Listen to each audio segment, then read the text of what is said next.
ini haji loh, gitu. Betul. Hal yang sakral lah ya. Hal yang sakral dalam agama, Ya. ini ibadah. Satu, dilakukan, keberangkatannya saja sudah dengan manipulasi. Betul. Kejahatan luar biasa yang dilakukan oleh Cak Imin ini takutnya akan menjadi contoh buat penerus tim pengawas berikutnya. Kan begitu yang kita khawatirkan.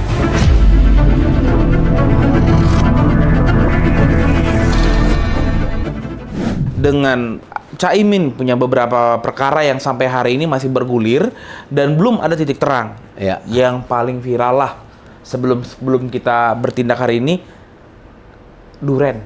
Iya. Kardus Duren. Tapi kan kemarin ada yang olok-olok katanya nggak mungkin lah NCW kan cuman ngomong-ngomong doang, berani yang mana ada melaporkan ke KPK. Wah, kemarin udah kita lapor. Kita lapor ke iya. KPK, kita lapor ke Jagung, kita lapor ke Mabes Polri. Iya. Saya turun langsung itu.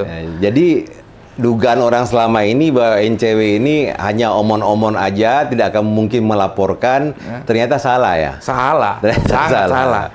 Saya juga banyak dihubungi yang ditanyakan, ternyata NCW benar-benar mau melaporkan. Dan seluruh buzzer-buzzernya Caimin ya? ini tiba-tiba tidak bersuara lagi. Diem. Nah biasanya kan setiap ini adalah DM ke kita, adalah kuotanya habis kali bang.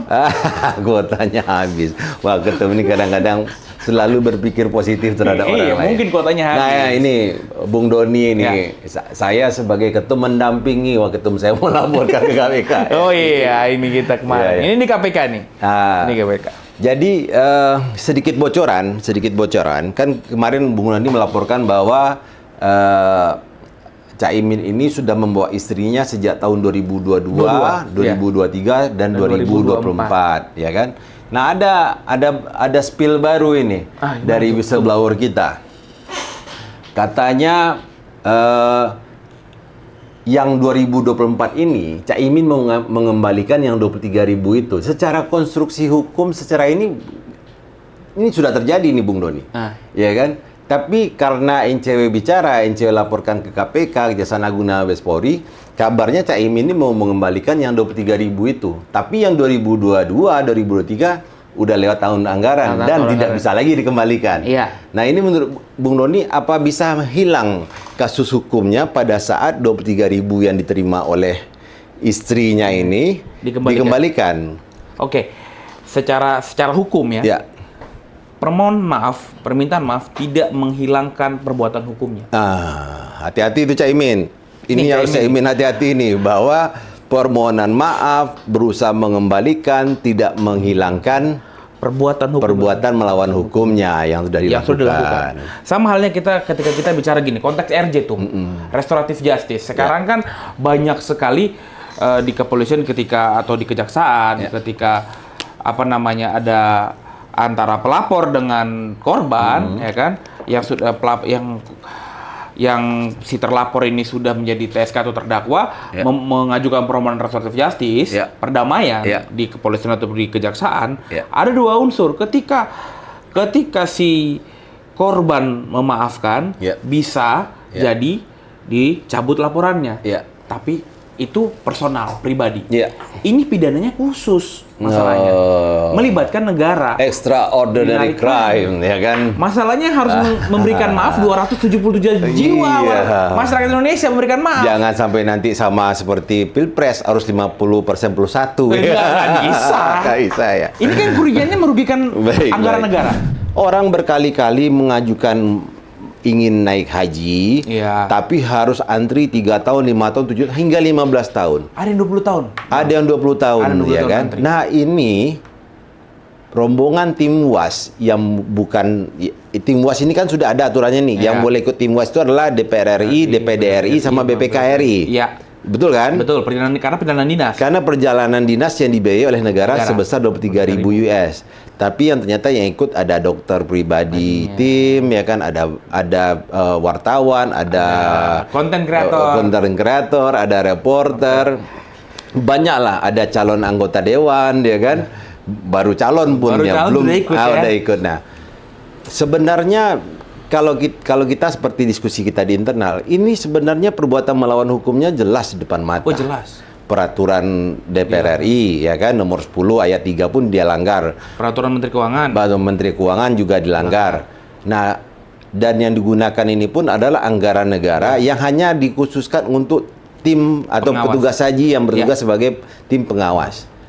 Nah, ini kan sebenarnya sandra-sandra politik yang dilakukan oleh, mohon maaf, oknum aparat atau oknum pejabat yang berkuasa, ini sebenarnya karena kesalahan dari para politikus itu sendiri.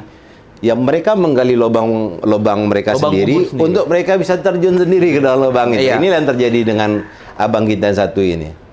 Kadang-kala gini, Tum, saya melihat para abang-abang kita, senior-senior kita yang sudah duduk menjadi pemangku kekuasaan, memanfaatkan kekuasaannya untuk kepentingan keluarga. Karena nggak hanya keluarga, kelompok golongan tertentu semua lah ya. Kalau kita bilang kroni lah. Kroni. Ya.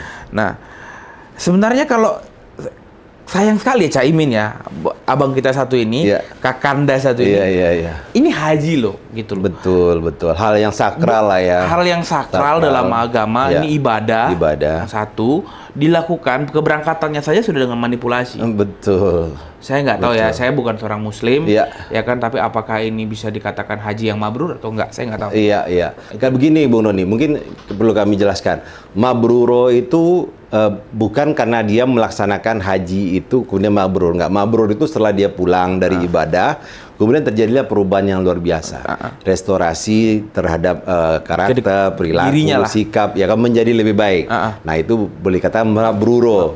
Soalnya dia menjadi haji yang mabrur.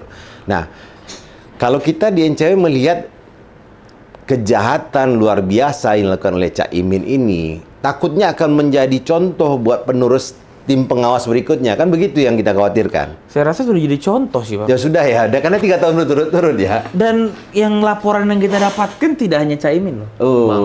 Ada satu lagi, setelah saya pelajari ada satu lagi. Tapi nanti kita spill. Iya, betul. Ada satu lagi sebenarnya. Nah, jadi kalau kita melihat di sini sebenarnya apapun yang dilakukan oleh seorang Cak Imin ini sebagai ketua tim pengawas, dia kan memberi contoh kepada anggota, benar nggak? Harusnya memberi contoh yang baik. Dia kan memberi contoh yang seharusnya jangan dilakukan, ya kan? Ya, jangan pernah dilakukan, apalagi diperlihatkan ke anggota-anggota kita. Jadi kan ini kan sebuah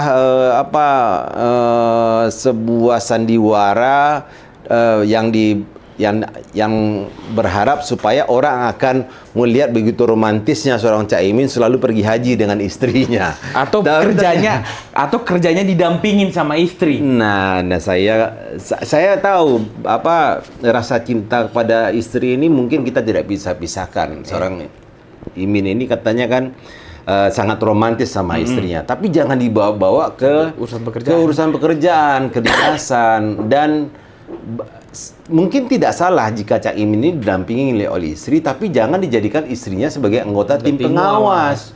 Karena udah dikatakan yang anggota tim pengawas itu adalah kerjanya mengawasi para haji. Iya, dan hanya ada 3. 1 DPR RI, 2 DPD RI, 3 BPK RI. Karena fungsi anggaran. Nah, tapi ada 32 orang yang bukan anggota DPR RI, bukan anggota DPD RI, dan bukan juga anggota BPK RI ikut dalam ini. Nah, ini seperti apa sih sebenarnya ini? Jika seandainya, kan kita sempat ngobrol sama penyidik kan kemarin itu, secara unsur sudah memenuhi sebenarnya. Penyidik KPK kemarin ngomong sudah memenuhi. Tapi Bung Doni, dengan kondisi hukum kita saat ini, ya kan, kira-kira ini si Cak Imin ini akan diperiksa kah tidak sama KPK RI, sama Kejaksaan Agung atau Mabes Polri?